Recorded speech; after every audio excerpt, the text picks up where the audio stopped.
What's up guys? Welcome back again sa ating On Point Sports News. So malapit na nga ang All-Star Game.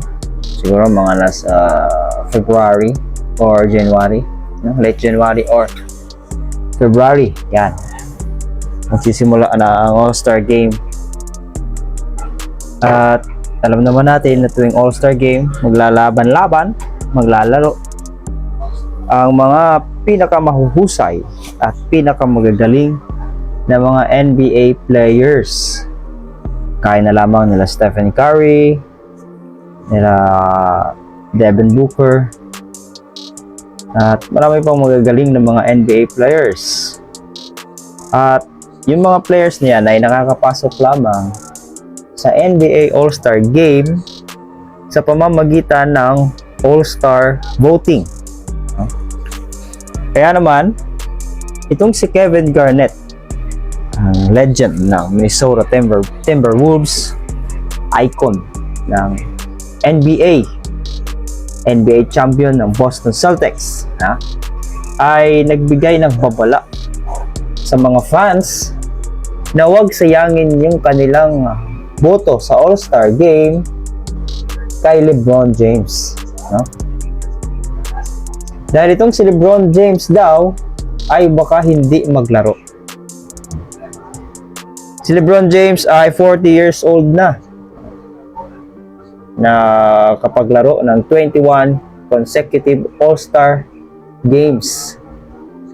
Nagsimula noong siya ay second year player pa lang, sophomore player pa lang noong 2004-2005 season. Pili siya bilang All-Star. Yun yung kauna-unahan niyang All-Star Game. Ngunit natapos yung kanyang streak na 21 consecutive All-Star selections last year. Dahil last year hindi siya naglaro. At sinabi niya lang ito na hindi siya maglalaro last minute na. Kaya walang nakapalit o walang pumalit sa kanyang spot dahil late na niya sinabi na hindi pala siya maglalaro. Kaya marami ang nainis noon kay LeBron James dahil medyo selfish daw yung kanyang ginawa na hindi niya sinabi agad na hindi pala siya maglalaro. Hindi sana meron pang ibang makakapalit sa spot niya dahil hindi siya maglalaro. Kung sinabi niya agad ng maaga, mayroon pa sana mga NBA players na deserving sa spot na yun na makakapaglaro ng All-Star Game. Kasi yung maging All-Star ka sa NBA, ayun ay isang karangalan, no? As an NBA player, yun ay isang karangalan. Kaya lang yung ginawa ni LeBron James ay selfish daw, kaya marami ang nainis sa kanya. May mga nagsasabi pa na kaya daw hindi naglaro si LeBron James last year sa All-Star Game ay bilang protesta niya. May protestang ginawa itong si LeBron James. Ano ang kanyang ipinoprotesta? Yun yung medyo na-offend siya dahil yung kanyang anak na si Bronny James ay hindi napili doon sa mga rookie. Alam mo yung rookie games, yung rookie, sophomore, yung mga young na mga up and coming star ng NBA. Di ba? Meron silang game sa All-Star Games, sa All-Star Weekend, meron silang game na maglalaban-laban yung mga rookie, mga sophomore, yung mga batang player. Hindi napili doon si Bronny James. Yun ang ikinakagalit ni LeBron James. Kaya daw siya ay nagpo-protesta, at yung pagpo-protesta niya ay ginawa niya sa paraang hindi siya maglalaro, o hindi siya naglaro ng All-Star Game last season. Kaya naman sinabi ni Kevin Garnett na itong si LeBron James ay huwag niyong iboto sa paparating na All-Star Game dahil baka hindi ito maglaro na naman. Masasayang lang yung boto, masasayang lang yung spot kung hindi naman pala siya maglalaro, no?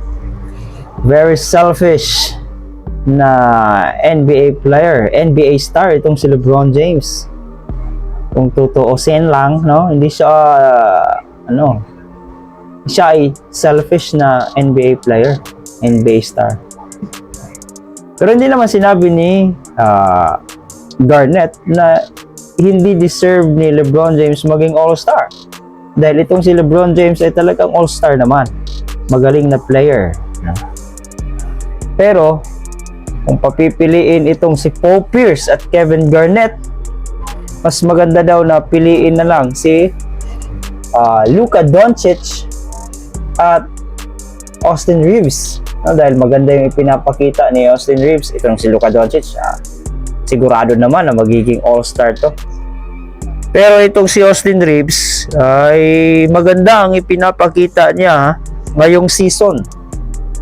Halos nag-average ito ng 30 points per game.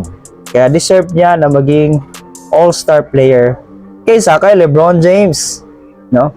Ang totoo, mas maganda nga ang ipinapakita ni Austin Reeves kaysa kay LeBron James ngayong season. So kayo mga bossing, dapat bang iboto si LeBron James bilang all-star ngayong paparating na all-star weekend? Kung hindi naman pala siya maglalaro, paki-comment na lang dyan sa baba. At yan lang muna ang video natin ngayon. At kung gusto nyo pang manood ng ganitong klaseng sports balita, ay patuloy nyong isubscribe at subaybayan ang On Point Sports News. Peace!